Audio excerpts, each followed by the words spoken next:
Good morning. My name is Pete Warshaw, and my Dharma name is Won JeeHo. And the title of my talk is Learning to Unlearn. Learning has been a central part of my life. It's also an important tenet of Won Buddhism. Sotaesan, the founding master, spoke about this often.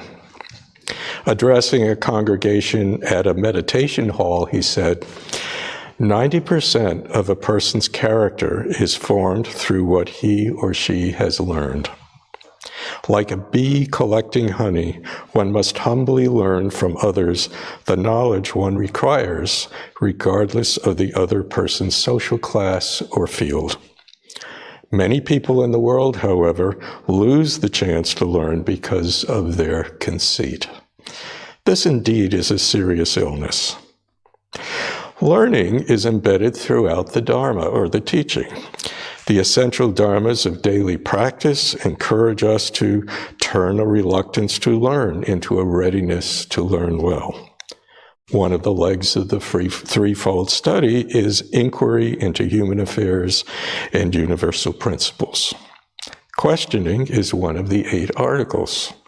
Educating others' children is one of the 4 essentials, and so on.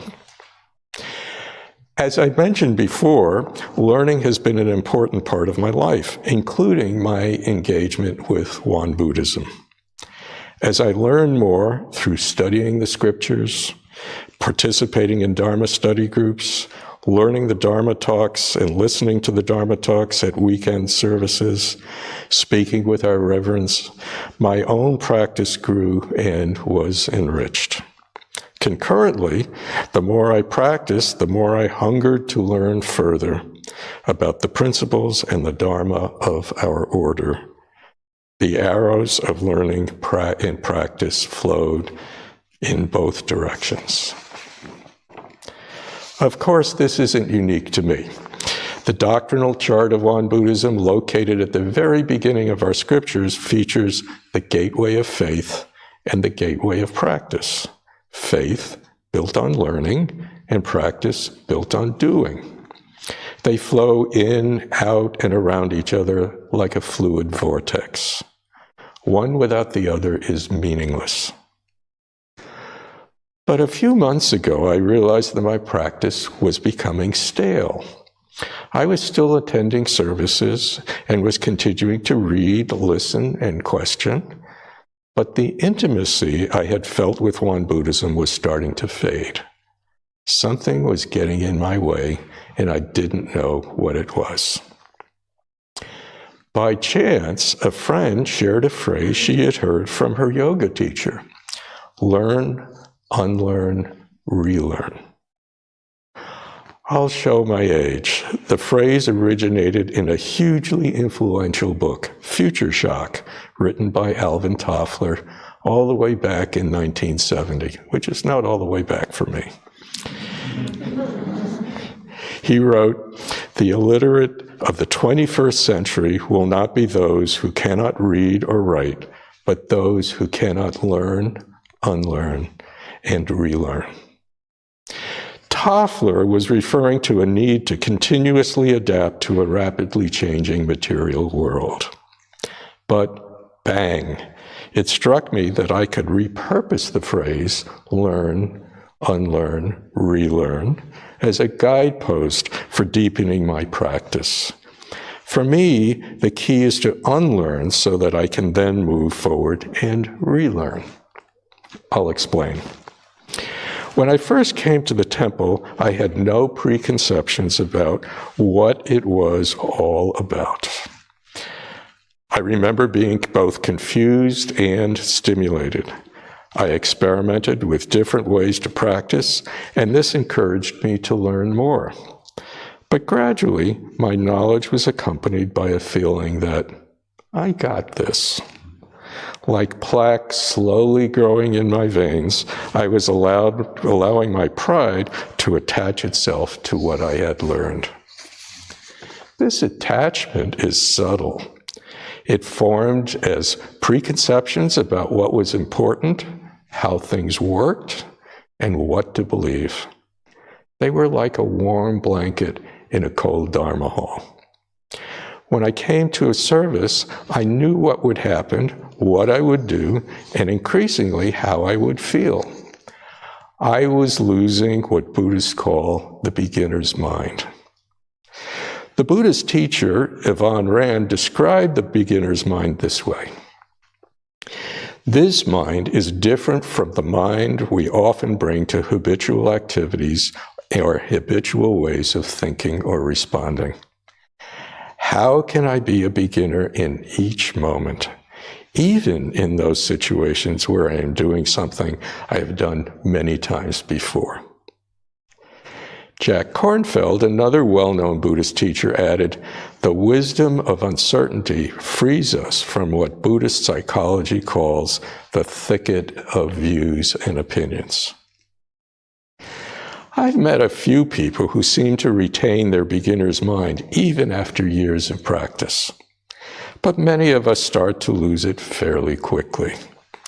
I realized that if I didn't start to unlearn my habits and preconceptions, the value I've gained through my practice would begin to evaporate.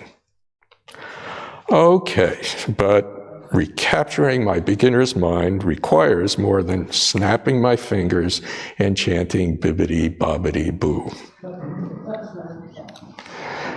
Preconceptions and habits die hard. Unlearning is difficult stuff. It's more than an intellectual exercise, and leaving my comfort zone is, well, uncomfortable. I've discovered that it requires a shift into a different mental and emotional plane, at least for me. And that shift can only occur via purposeful action. I've experimented with a number of ways to shake things up for unlearning. Here are some that I found to be useful. Reading a passage in a scripture that feels obvious and asking, what more might this mean? Practicing daily meditation. Before each temple service, pause and reset. After each service, pause and contemplate. Keep a daily journal that focuses on how you reacted to a sensory condition that day. Practice questioning, be curious, and encourage questions from others. Sign up for a retreat. Contemplate koans. These are paradoxical anecdotes or riddles that have no logical answer. For example, the myriad dharmas return to one. What does this mean?